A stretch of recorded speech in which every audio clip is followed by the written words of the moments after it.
वडोदरा के अंकोड़िया के खेत से एक लड़की का शव पाया गया था। तब इस मामले में पुलिस की ओर से जांच चलाई जा रही थी और अब आखिरकार आरोपी की गिरफ्तारी कर ली गई है। दरअसल मृतक लड़की का नाम दिव्या परमार बताया जा रहा है, जो कि प्रोफेशनल मेहंदी आर्टिस्ट थी। इतवार को मेहंदी के ऑर्डर के लिए वो अपने घर से निकली थी, तब उसकी हत्या कर दी गई है, ऐसी जानकारी मिली है। तालुका पुलिस की ओर से दिव्या की हत्या करने वाले हत्यारे की भी गिरफ्तारी कर ली गई है। रोहन वर्कर नाम का ये जो आरोपी है, वो गाय सर्कल के पास एक कैफे में नौकरी कर रहा था और कैफे में चाय पीने के लिए दिव्या परमार भी जाती थी। तब दोनों के बीच में दोस्ती हुई थी, प्यार हुआ था। छोटी मोटी बात को लेकर दोनों में तू-तू मैं हुई, झगड़ा हुआ और फिर झगड़े ने ऐसा स्वरूप ले लिया जिसका अंजाम मौत हुआ। ऐसी प्राथमिक जानकारी इस वक्त सामने आई है। तब आपको बता दें कि वडोदरा तालुका पुलिस की ओर से आरोपी की गिरफ्तारी के बाद उसे साथ में रखकर घटनास्थल पर ले जाकर रिकंस्ट्रक्शन भी करवाया गया है और इस मामले में आरोपी से अभी भी पूछताछ की जा रही है। પોલીસની કામગીરીને 110% બિરદાવવા જેવી છે।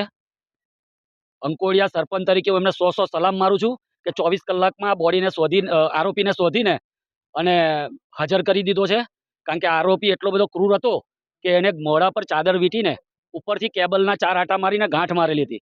જાતે ખરસન સાહેબે, પીએસઆઈ ખરસન સાહેબે, પીઆઈ ખરસન સાહેબે જાતે આટા ખોલીને ચહેરાનું જે બધા ગામ લોકોને બતાવ્યું અને સોશિયલ મીડિયા પર એને વાયરલ કરવાનું કહેતા આ શોધખોળ ચાલુ કરાવી દીધી હતી। રાત્રે 4 વાગ્યા 5 વાગ્યા સુધી એ બધું ચાલ્યું અને બપોરે 12-1 વાગે આરોપીના પુરાવા નજીક પહોંચી ગયા હતા પોલીસ અને 2:30-3 વાગે તો એનું બધું પગેરું પકડી નાખ્યું હતું। એને જે ચાદર ઉપર ઓઢાવી હતી એ ડીમાર્ટમાંથી ખરીદી હતી। એ ડીમાર્ટના સ્ટીકર પરથી એ આરોપીનું એ રોહન નામના આરોપીને પકડી પાડ્યો છે। એ સાધનવાળું એકચ્યુઅલી મને ખબર નથી, પણ અહીંયા લાવીને 3-4 ખેતરમાં ગયો હતો। 3-4 ખેતરમાં બેઠક કરી હતી ને પછી અહીંયા આગળ આ અંજામ આપીને પછી અહીંયા બોડી ફેંકી દીધી। ખેડૂત આવ્યા પછી જ જાણ કરી, બાકી ખેડૂતના જયડા જાખરા છે એમાં તો કોઈ દિવસ ખબર બી ના પડત। કારણ કે અમે જ્યારે 5-5:30 આવ્યા ને તો 10 કૂતરાની ટોળી જ અહીંયા ફરતી હતી। એટલે જો 24 કલાક કે 48 કલાક ગયા હોત તો બોડીનું સ્મેલ પરથી ખબર પડત, બાકી કોઈ ખબર ના પડત। हमसे जुड़े रहने के लिए हमारे YouTube चैनल को सब्सक्राइब करें और नई वीडियो की नोटिफिकेशन के लिए बेल आइकॉन को दबाएं।